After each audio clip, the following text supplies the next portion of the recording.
और जो पुण्यात्मा परमात्मा के संग में कभी किसी युग में रहे हैं तो वो पुण्यात्मा ही आज परमात्मा की तरफ अग्रसर हुए हैं। तो दुर्भाग्य है उन प्राणियों का जो परमात्मा की खोज में और काल के ग्रुप में जाकर सेट हो गए। वो काल के ग्रुप कौन कौन से हैं? पुण्यात्माओं, काल ने इस ज्योत निरंजन ने कहा था कि परमात्मा की इसकी वार्ता हुई थी, तब कहा था कि भगवान 3 युगों में जीव थोड़े ले जाना, सतयुग त्रेता द्वापर में कम जीव वापस ले जाना अपने लोक में, और चौथा युग जब कलयुग आवे तब तब शरण जीव बहु जावे। ऐसा वचन हर मोय दीजे, तब तो गवन संसार ही कीजे। परमेश्वर कबीर जी अपने पुत्र जोगजीत का रूप बना करके इसके 21वें ब्रह्मांड में वार्ता की थी। इसने पहले तो झगड़ा किया भगवान से, लेकिन समर्थता के सामने इसकी पार नहीं बसाई। फिर इसने चापलूसी का सहारा दिया, चरण पकड़ दिए और कहा, आप किस उद्देश्य लेकर आए हो, क्या उद्देश्य लेकर आए हो? तो परमात्मा ने इसको सारा स्पष्ट कर दिया कि मैं जाऊंगा तेरे नीचे के लोकों में, और तूने इन प्यारी आत्माओं को कितना कष्ट दे रखा है। कोई पशु बना दिया, कोई पक्षी बना दिया, कोई कुत्ता बनाया, कोई गधा बनाया, मनुष्य बनाए तो इनके साथ कितनी यातनाएं दे रहा है।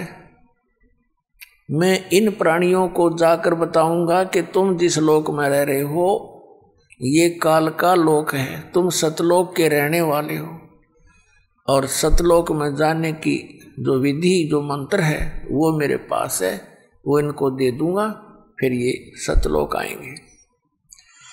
तो फिर इसको चिंता होगी, पहले तो परमात्मा के साथ लड़ाई करनी चाहिए, लेकिन परमात्मा ने कहा, धर्मदास नाम के एक महापुरुष जो परमात्मा की उन प्यारी आत्माओं में से हैं जिनको भगवान मिले थे, उसको बता कि धर्मदास, जब इसकी पार नहीं बसाई मेरे ऊपर, इसने अटैक किया, मैंने श्वास का सिमरण कर दिया, सतनाम के श्वास, वो श्वास का सिमरण कर दिया, जिस कारण से काल नीचे जा गिरा बहुत दूर पाताल में। पुण्यात्माओं, परमात्मा कबीर जी हमें सतर्क करते हैं, आप जी के ऊपर कभी कोई आपदा आवे तो सतनाम का सिमरण तुरंत शुरू कर देना, ये अभ्यास बना लेना। ना यम के दूत निकट आएंगे, ना काल निकट आ सकता, तुरंत अगर आ भी गया है तो बहुत दूर चला जाएगा, आपको कोई हानि नहीं कर पाएगा। तो उस समय परमात्मा ने यही बताया कि उसके बाद फिर जब इसने देखा कि इनके पास बहुत शक्तिशाली मंत्र है, चरण पकड़ दिए, तब कहा था कि आप किस उद्देश्य लेकर जा रहे हो? परमात्मा ने सब बताया, जैसा दास ने भी वर्णन किया। फिर इसने कहा, जी कोई बात नहीं, जैसे आपकी इच्छा वैसे कर लेना, पर मुझे कुछ आवश्यकताएं हैं, वो मेरी पूरी कर देना। परमात्मा ने कहा, बोलो। इसने कहा, ऐसे नहीं, आप वचनबद्ध हो जाओ। तो परमेश्वर कबीर जी वचनबद्ध हो गए। तब इसने कहा था कि 3 युगों में जीव कम ले जाना, और चौथे युग कलयुग में कितने ही जीव ले जाना। और परमात्मा एक दया और करना, आप अपना ज्ञान देकर ले जाना, आपके ज्ञान को स्वीकार करें वो आपके, मेरे ज्ञान को स्वीकार करें वो मेरे, उन पर उनको बलपूर्वक ना ले जाना। परमात्मा को सब पता था कि बलपूर्वक अगर ले भी जा सकता हूं मैं, फिर ये रुकेंगे नहीं वहां, क्योंकि इनकी आस्था यहीं जमा हो रही है, पहले इनकी आस्था हटाऊंगा, इनको ऐसा ज्ञान दूंगा कलयुग में और प्रमाण दिखाएंगे, तो फिर ये अपने आप उनकी रुचि सतलोक में हो जाएगी। पुण्यात्मा, तब काल ने जब पता लगा कि अब सारे वचन मान लिए, तब कहने लगा जाओ जोग जीत संसारा, और जीव न माने कहा तुम्हारा। 12 पंथ करूं मैं साजा, नाम तुम्हारा ले करूं आवाजा। इन 12 पंथ नाम जो ले ही, सो हमरे मुख आन समोही।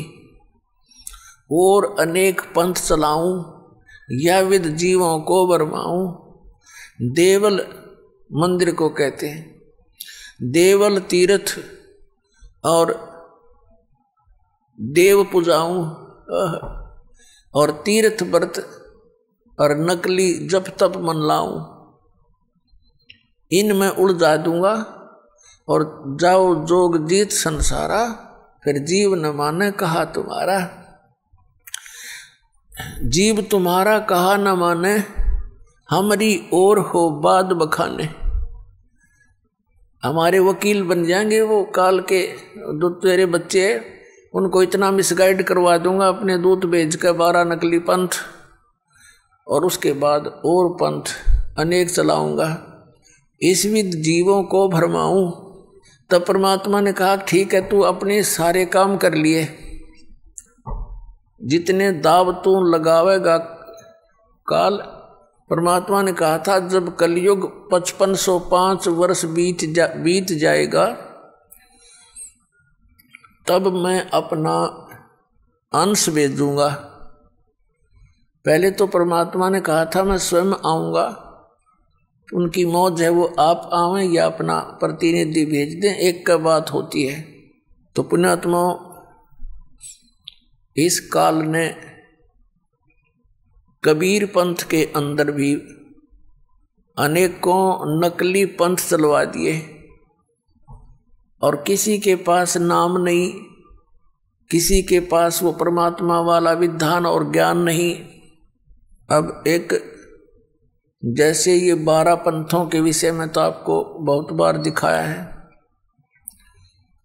एक और पंथ है कबीर पंथ के अंदर, जो अपने आप को पारखी बोलते हैं, जो अपने आप को पारखी संत कहते हैं। और वो कबीर परमेश्वर जी को अपने पंथ का, यानी कभी इस पारख पंथ का प्रमुख मानते हैं, और वो केवल परमात्मा द्वारा बोली गई वाणी, जिसको एक बीजक ग्रंथ कहते हैं, कबीर बीजक, उस वाणी को ये पारखी संत सत्य मानते हैं। और कहते हैं कबीर साहब ने जो वाणी बोली है ये सारी सच्ची है, जो बीजक में लिखी है। अपनात्मा, अब ये यथार्थ ज्ञान परमात्मा के बच्चों तक पहुंच रहा है, इस चैनलों के माध्यम से, सीडी के माध्यम से, पुस्तकों के माध्यम से। और ये भी प्रमाणित हो रहा है क्योंकि बुद्धिमान समाज है। आज कोई बालक नहीं, अभी तक इन पुण्यात्माओं को ये पता ही नहीं लगा था कि जिनको हम संत मान रहे हैं ये संत नहीं असंत हैं। ये तो आपसे भी नीचे स्तर के ज्ञान के व्यक्ति थे, क्योंकि इन्होंने वो भक्ति भी छुटवा दी जिससे थोड़ा बहुत लाभ मिलना था।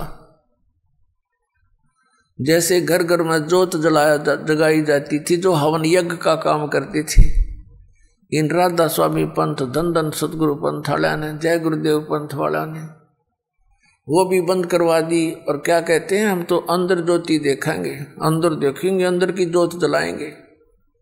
ये खाक ज्योत जलाएंगे, ने 5 नाम काल के जाप करें। और गुमराह किए बैठे सतलोक जान की बात करे। है तेरा गजब भैया।